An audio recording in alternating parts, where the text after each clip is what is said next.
और सज्जनों माताओं, अब महाराज मनु जी के पुत्रों का वंश वर्णन श्रवण करते हैं। महाराज मनु जी के जो छोटे पुत्र हैं उनका नाम है उत्तानपाद। उत्तानपाद की दो रानियां हैं, सुरुचि और सुनीति। बड़ी है सुनीति, छोटी है सुरुचि। सुनीति के पुत्र का नाम है ध्रुव और सुरुचि के पुत्र का नाम है उत्तम। एक बार की बात है कि उत्तानपाद जब अपने राज सिंहासन पर बैठे थे, वाम भाग में सुरुचि बैठी हुई थी और उस समय उनकी गोद में कौन बैठा था? पिता की गोद में उत्तम बैठा था, सुरुचि का बेटा, जो ध्रुव से 1 महीना छोटा है। ध्रुव जी से 1 महीना छोटा है। बच्चों का स्वभाव होता है,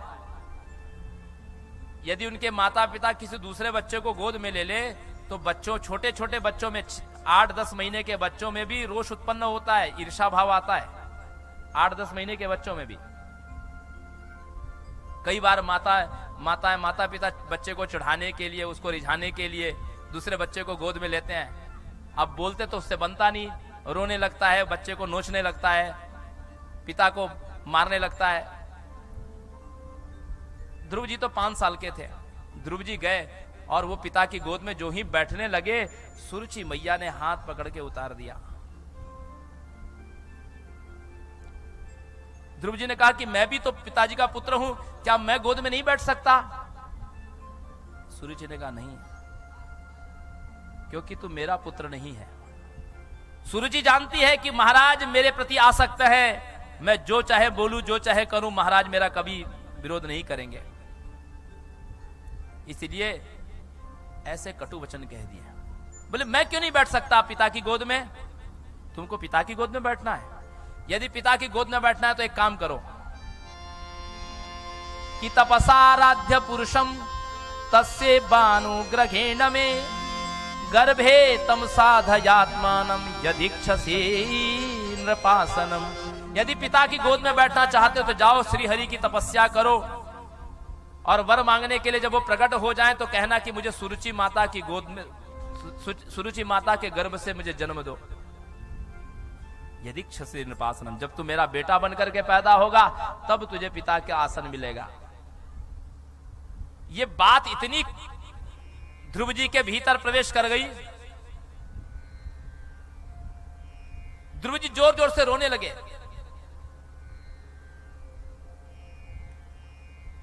अपनी मां के पास गए, सुनीति के पास में सिसकते हुए जा रहे हैं, ऐसे फफक कर रो रहे हैं जैसे कोई सर्प को लाठी मार देता है तो कैसे फुफकारता है, ऐसे ध्रुव जी सिसक कर रो रहे हैं। मातु सपत्न्या सदुरुक्ति विद्धा श्वसन हिसा दंड हतो यतागहि हित्वा मिशंतम पितरं सन्नवाचम जगाम मातु प्ररुदन शस्ताशम। मां के पास गए, मां को सारी बात पता चल गई थी, किसी बच्चों से सारी बात पता चल गई थी। हृदय तो मां का भी रो रहा था, लेकिन अपने आंसुओं को अपने बच्चे के सामने प्रकट नहीं कर सकती थी। उसने कहा कि सत्याम सुरुच्याम भीतम भवान में यद दुर्भगाया उदरे गृहीता। हे पुत्र, तेरी सापत्न माता विमाता सौतेली मां सुरुचि ने ठीक ही तो कहा है, क्योंकि तूने मुझ अभागन के पेट से जन्म लिया है।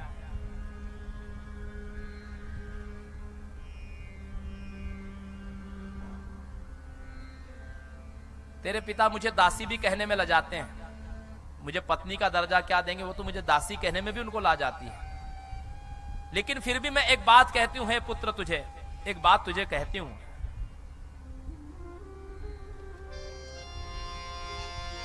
कि आतिष्ठ तत्तात विमत्सरस्तव मुक्तम समात्रापि यदव्यलीकम आराधया धोक्षज पाद पद्मम यदीक्षसे ध्यानसनमुत्तमो यथा।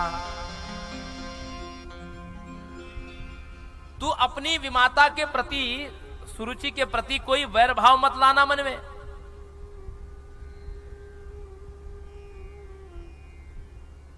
ये बात जो मैं आज तक तुझे नहीं सिखा सकी, वो तो तेरी सौतेली माना ने एक क्षण में तुझे सिखा दिया। वो बात क्या? आराधया दोक्षजपाद पद्मम। ये बात तो मुझे सिखानी चाहिए थी कि पुत्र तुम भगवान की आराधना कर, लेकिन मैं कभी तुझे सिखा नहीं सकी। उसने बहुत सही बात कही है, क्योंकि तेरे पितामह तदा मनुर्वो भगवान पितामहो, तुम्हारे दादा आज मनु जी संसार के अधिपति हैं। किसके बल पर?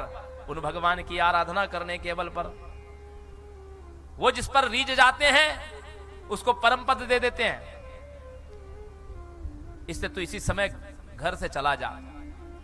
माना कि सुनीति अपने बच्चे को इसलिए दूर करना चाहती थी कि उसके अपने बच्चे का दुख उससे देखा नहीं जा रहा था। उसने एक बहाना मिल गया कि ये भगवान की आराधना करने के बहाने इस घर से चला जाए, क्योंकि इस घर में मेरा और उसका कोई सम्मान नहीं है। यद्यपि सापत्न माता के वचनों से हृदय छलनी था, लेकिन कुछ अपनी मां के कहने से संतोष हुआ। छोटा सा बच्चा है, खेलने खाने की उम्र है, और वन में चला गया। नारद जी आए। नारद जी ने ध्रुव जी से कहा कि हे पुत्र, ये इतना भीषण वन, अंधकार का समय, हिंसक प्राणी, जीव जंतुओं से ग्रसित, और तू रोता हुआ चला आया सिर्फ इसलिए कि तेरे पिताजी की गोद में बैठने नहीं मिला। चलो मैं तुमको तुम्हारे पिता की गोद में बिठाता हूं। ये उम्र कोई तपस्या करने की और हरि को ढूंढने, भगवान को ढूंढने की तो नहीं है। ध्रुव जी ने कहा कि भगवान आपके वचन जो बड़े अमृत में लगते हैं, लेकिन अब मुझे आपकी कोई बात ठीक नहीं लग रही, क्योंकि मेरा हृदय मेरी सौतेली मां के वचनों से छलनी हो चुका है।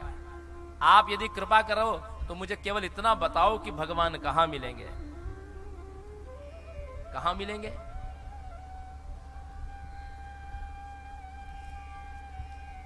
पुण्यम मधुवनम यत्र साधनम नित्यदा हरे है। इस यमुना के पुलिन पर जो मधुवन है, वहां पर नित्य हरि का वास होता है। वहां जाकर के भगवान, देखिए हमारे शास्त्रों में रागी के लिए सगुण उपासना बताई गई और विरागी के लिए निर्गुण उपासना बताई गई। जो सन्यासी है, विरक्त हैं, उनको मूर्ति की उपासना नहीं है उनके लिए। वो तो बस ओमकार का ही जप करते हैं, ओम में ही निर्गुण की उपासना करते हैं। और जो रागी है उसको भगवान के सगुण रूप की उपासना करनी चाहिए। ये रागी है ना ध्रुव जी, इसलिए महात्मा नारद जी ने इनको सगुण उपासना बताई कि मिट्टी की मूर्ति बनाओ, यमुना के जल से स्नान कराओ, गंध चंदन जो प्राप्त हो जाए सो लगाओ, पत्र पुष्प जो मिल जाए सो चढ़ाओ, कंदमूल फल जो मिले वो नैवेद्य निवेदन कर दो, और ये पूजा करने के बाद में फिर उनका जप करो। क्या जप करो? ओम नमो भगवते वासुदेवाय, ओम नमो भगवते वासुदेवाय, ओम नमो भगवते वासुदेवाय। नारद जी बता के अंतर ध्यान हो गए। ध्रुव जी ने पहले महीने ऐसी प्रकार से उपासना की। उसके बाद त्रिरात्रांते कपित बादराशनः, कैथ का फल और बेर का फल खा करके एक महीना, वो भी 3 दिन में एक बार खाते थे। दूसरा महीना के बाद में उन्होंने सूखे पत्ते खा करके वो भी 6-6 दिन में एक बार। चौथे महीने में 9-9 दिन में एक बार केवल जल पीते। 5वें महीने में 12-12 दिन में एक बार केवल वायु पीते, श्वास लेते। 12-12 दिन में एक ही बार श्वास लेते।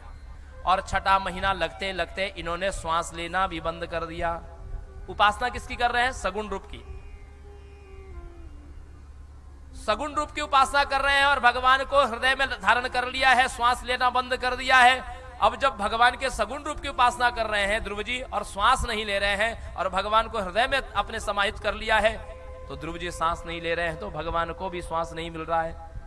जैसे छोटा बच्चा माँ के गर्भ में होता है तो माँ जो भी उसको भोजन पानी करती है उसी से उसको मिलता है, उसी प्रकार भगवान श्री हरि भी सगुण रूप से भीतर जब प्रवेश हो गए और ध्रुव जी ने श्वास लेना बंद कर दिया तो भगवान का भी श्वास रुक गया। भगवान के श्रीअंग में सारे देवता हैं, सर्वदेवमयो अहम। तो जब भगवान को श्वास नहीं मिल रहा है तो फिर देवताओं को भी श्वास नहीं मिल रहा है, तो ब्रह्मा जी के पास में गए। नैवम विदामो पितामह प्राण, हम नहीं जानते कि हमारा श्वास क्यों रुक गया। ब्रह्मा जी को तो कारण समझ में आ गया। तो ब्रह्मा जी ने भगवान से निवेदन किया। भगवान ने सोचा कि ध्रुव जब तक सांस नहीं लेगा तब तक मैं सांस नहीं लूंगा, और जब तक मैं सांस नहीं लूंगा तो देवताओं को सांस नहीं मिलेगा। सारा संसार का सिस्टम बिगड़ा हुआ है। एक ही उपाय है। क्या उपाय है? कि भगवान उस हृदय में से बाहर निकल गए, अंतर ध्यान हो गए। अब जब ध्रुव जी के अंतःकरण से भगवान अंतर ध्यान हो गए, तब ध्रुव जी के नेत्र खुल गए, समाधि खुल गई कि भगवान कहां गए। सामने देखते हैं तो चतुर्भुज नारायण दिव्य रूप से, सुंदर मोहन रूप उनका, जगन मोहन सामने खड़े हैं। लेकिन ध्रुव जी को कुछ भगवान के विषय में पढ़े लिखे नहीं है, कुछ स्तुति नहीं आ रही कि क्या स्तुति करें। तो भगवान समझ गए भीतर के भाव को, क्योंकि भगवान भाव को देखते हैं सज्जनों माताओं, आपकी पढ़ाई लिखाई को नहीं देखते।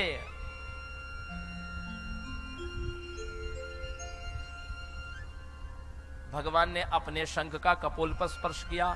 ध्रुव जी के कपोल से जब शंख को लगाया तो ध्रुव जी को वेदों का, शास्त्रों का ज्ञान हो गया।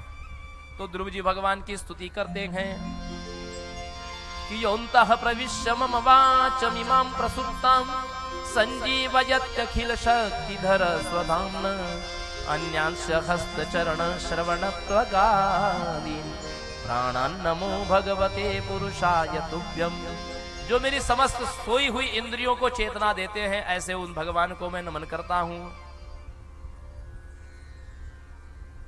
जो मेरे प्राणों के भीतर वास करते हैं, ऐसे उन नारायण को मैं वंदना करता हूं। भगवान ने ध्रुव जी से पूछा कि क्या चाहिए। ध्रुव जी कुछ बोल नहीं पाए, भगवान को देखने में ही लीन हो गया। भगवान आपको दो प्रकार से वर देते हैं। पहला तो ये वर देते हैं जो जिसके लिए आप भगवान की उपासना करते हो, क्योंकि कर्दम प्रजापति ने कहा कि प्रभु आपके चरणों का आश्रय बुद्धिमान व्यक्ति, भक्त व्यक्ति, गुणीजन, ज्ञानी लोग भवसागर से तरने के लिए आपके चरणों का आश्रय लेते हैं। लेकिन जो आपकी माया से लिप्त हैं, वो भोग भी आपसे मांग लेते हैं। और आप इतने दयालु हैं, जैसे सर्दी हुई है बच्चे को और बच्चा जिद करने लगता है, रोने लगता है कि माँ मुझे आइसक्रीम चाहिए, तो बेचारी माँ का हृदय पिघल जाता है, वो बच्चे को कभी कभी ले भी देती है आइसक्रीम। ऐसे ही भगवान करुणा करके कभी कभी भोग भी भक्तों को दे ही देते हैं जो माया से अभिभूत हैं।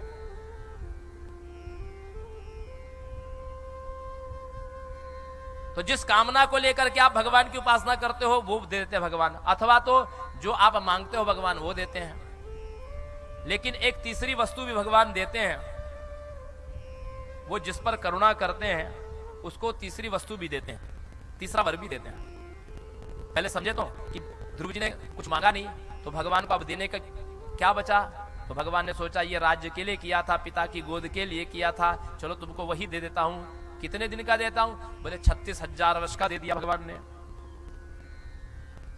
अब ध्रुव जी के मन में बड़ा पश्चाताप, ग्लानि हुई कि देखो भगवान ने मुझे वर मांगने के लिए कहा था, मुझे भगवान से भक्ति मांग लेनी चाहिए थी, लेकिन मैंने नहीं मांगा, तो जो मेरे मन में था वही भगवान दे के चले गए।